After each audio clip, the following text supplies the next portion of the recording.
दंतेवाड़ा से सामने आई ये हैरान कर देने वाली तस्वीरें सिर्फ लापरवाही नहीं है, बल्कि सिस्टम की गंभीर विफलता की कहानी बयां कर रही हैं। जहां गीदम में करीब 20 करोड़ रुपए से ज्यादा के पीडीएस चावल खराब हो गए, 30,000 क्विंटल चावल में वेयर हाउस की लापरवाही से घुन लग गया। लेकिन प्रशासन अब इस चावल को फेंकने की बजाय इसे वापस बांटने की तैयारी कर रहा है, जिसके लिए करीब 50 मजदूरों को चावल की सफाई के लिए लगाया गया। एनडीटीवी की टीम ने मौके पर पहुंचकर जायजा लिया और मजदूरों से बातचीत की है।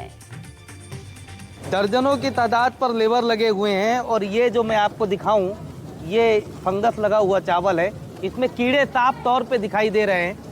ये दिखाई दे रहा होगा कि ये चावल पर कीड़े लग गए हैं और ये 2 गोदाम में 20 स्टैक में चावल है और ये चावल यहाँ से उठकर सार्वजनिक वितरण प्रणाली के माध्यम से दंतेवाड़ा जिले के उन अंदरूनी इलाकों में जाएगा जहां पर गरीबी रेखा के नीचे चावल बांटा जाता है। यानी कि गरीब के हिस्से में या सड़ा गिला चावल खिलाने की तैयारी दंतेवाड़ा में नान विभाग के द्वारा की जा रही है।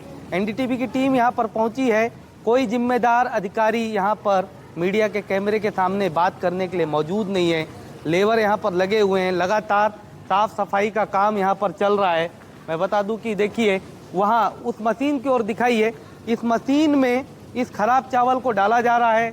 उसके बाद इसे रिफाइन करने के बाद पुनः बोरे में भरा जा रहा है और भरने के बाद इसे ही वापस बांटने की तैयारी की जा रही है। यह इतनी बड़ी लापरवाही है कि लगभग आप समझ सकते हैं कि यह जो एक एक बोरा जो गरीब तक पहुंचना था, उनके हक का निवाला था, वह सब खराब हो चुका है।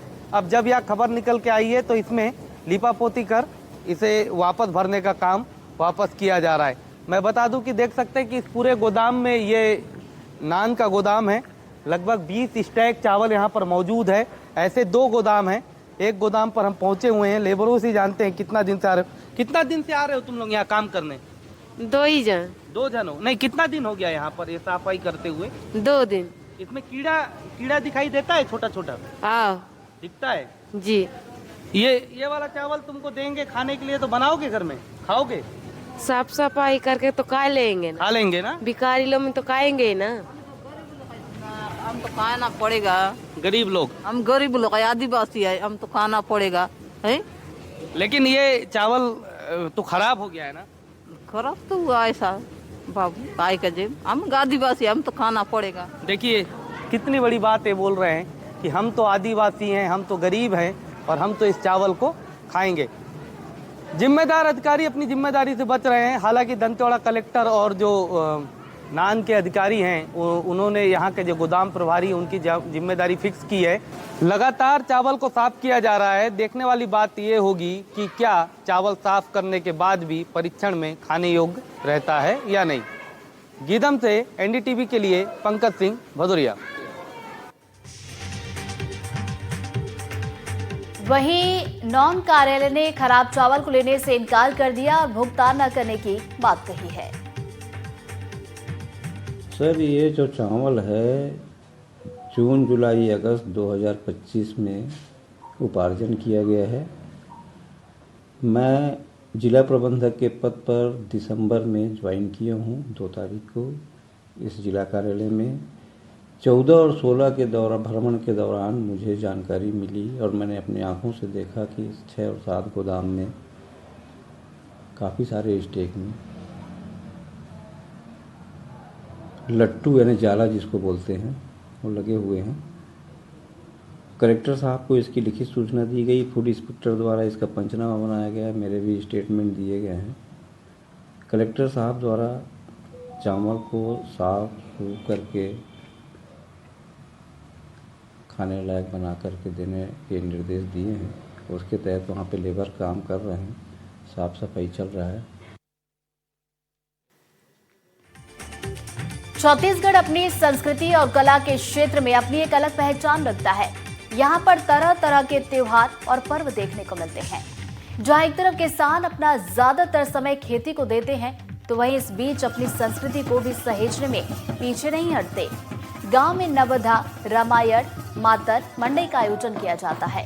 यदुवंशी समाज के लोग अपने पारंपरिक परिधान के साथ राउत नाचा करते हैं और इस मातर में बाजार के अलावा आसपास के ग्रामीण भी पहुंचते हैं और इसका आनंद लेते हैं। छत्तीसगढ़ अपनी परंपराओं के लिए पहचाना जाता है और यहाँ पर सबसे मुख्य होता है मातर और मड़ई। इस वक्त मैं बेमेतरा के बहुनवा गांव में पहुंचा हूं और आने का सबसे बड़ा कारण यह है कि आज इस गांव में यदुवंशी परिवार की ओर से मैंने सब परिवार की ओर से गांव के लोग मिलते हैं और एक त्योहार मनाते हैं। और त्योहार यह होता है कि किसान अपनी धानों को बेच लेता है और सेकंड फसल यानी दूसरी रबी फसल को तैयार करने के बाद वो इस समय खाली रहता है, तो खाली के दौरान वो मनोरंजन के साधन ढूंढता है। इसी साधन में होता है ये मातर। अब मैं आपको दिखाना चाहूंगा कि देखिए कि ये मातर है। चलिए थोड़ा सा नजदीक चलते हैं और इस मातर को दिखाने का प्रयास करेंगे कि उस मातर की स्थिति क्या है। तो ये जो यदुवंशी परिवार के जो होते हैं वो लोग ये मातर को करते हैं और मातर का सबसे बड़ा होता है कि ये सामने जो मंदिर देख रहे हैं आप, इस मंदिर पे भगवान की पूजा होती है जिसमें भगवान कृष्ण और यदुवंशी लोग रहते हैं और उसी यदुवंशियों के बीच में ये पूजा अर्चना की जाती है। ये भगवान कृष्ण का और शिव का पार्वती होता है और इसकी पूजा अर्चना करते हैं। पूजा अर्चना के बाद इस प्रकार से जो है वो लोग जो है नृत्य करते हैं। इस मातर की प्रतियोगिता नृत्य में होती है जो आसपास के गाँव के लोग आते हैं और यहाँ पर जो आने के बाद जो नृत्य प्रतियोगिता नृत्य में शामिल होते हैं। चलिए दूसरी तस्वीर दिखाता हूँ कि यहाँ के लिए बाकायदा ये गाँव के लोग भी रहते हैं जो बात करते हैं। ये हमारे छत्तीसगढ़ का यादव लोगों का परंपरा है। हम लोग इसको गांव भर मिल के पूरा आसपास के लोग से बढ़िया भाईचारा से इस त्योहार को मनाते हैं। इस त्योहार को मनाते हैं। हमारे साथ गांव के सरपंच भी हैं, चलिए इनसे भी जानने का प्रयास करते हैं। फिर नए वर्ष के लिए बहुत बहुत शुभकामनाएं 2026 के लिए। हमारे गांव में तो मातर मड़ई का आयोजन किया गया है जिससे बहुत सुख शांति का अवसर मिलता है और बहुत हर लोगों के मन में खुशी आती है। लोगों के मन में खुशी होती है। मैं शुरू से देखा था मजा अच्छा आता है, मगर ये साल 2026 में नव वर्ष में ये मातर मड़ई एकदम शुभकामना अच्छा लग रहा है और होना चाहिए। परंपरा विलुप्त हो रही है, उसको जीवित रखना चाहिए। बिल्कुल आप देख सकते हैं ये बुजुर्ग है, इनका कहना है कि परंपरा जो है विलुप्ति की कगार पर पहुंच गई है। लोग अपनी परंपराओं को छोड़ रहे हैं, लेकिन मड़ई और मातर छत्तीसगढ़ की एक पहचान है यदुवंशियों की। और इसी दौरान क्या होता है, आम लोग जो है वो एक दूसरे से मुलाकात करते हैं और भेंट मुलाकात में भाईचारा भी बढ़ता है। एनडीटीवी के लिए बेमेतरा से सुजीत शर्मा।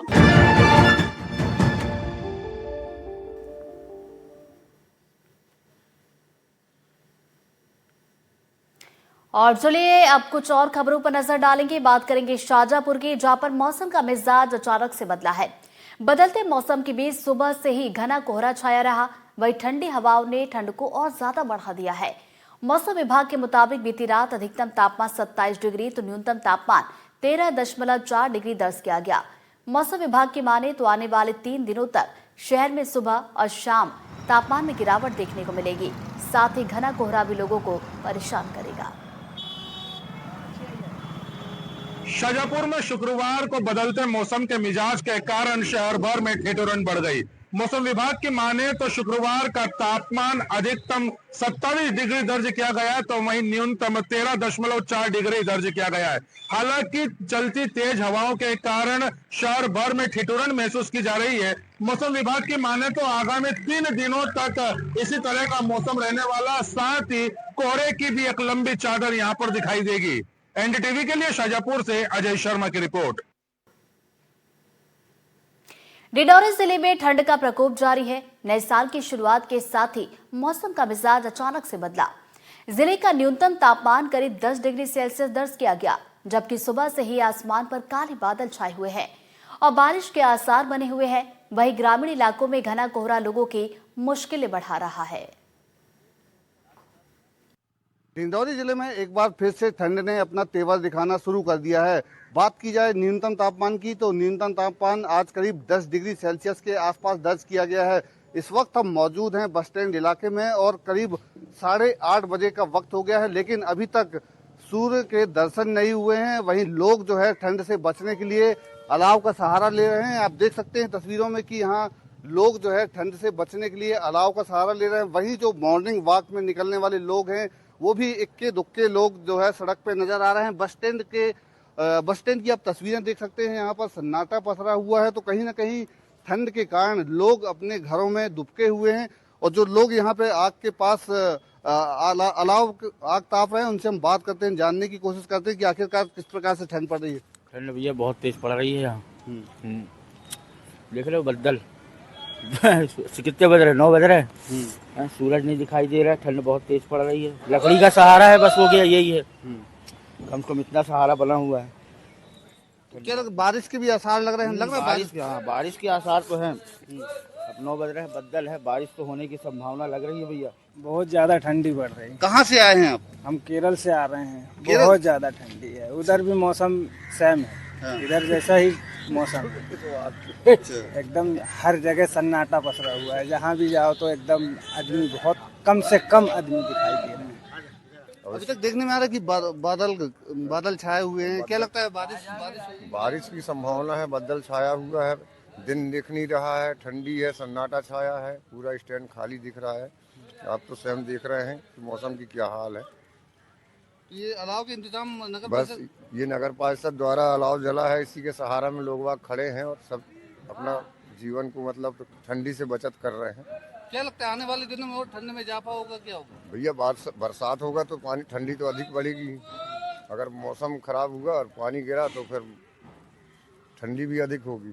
सूर्य देव जो है दिखाई नहीं रहा है और वहीं जो कोहरा है, कोहरा भी ग्रामीण क्षेत्रों में छाया हुआ है। तो कहीं ना कहीं ठंड को देखते हुए जिला प्रशासन ने मुख्य स्थानों पे अलाव के इंतजाम किए हैं और अगर बारिश होती है तो बारिश के बाद ठंड में कहीं ना कहीं और इजाफा होगा और लोगों की जो मुसीबतें हैं ठंड के चलते और भी बढ़ने वाली है। विजय तिवारी, NDTV, डिंडोरी। ये है NDTV और आप देख रहे हैं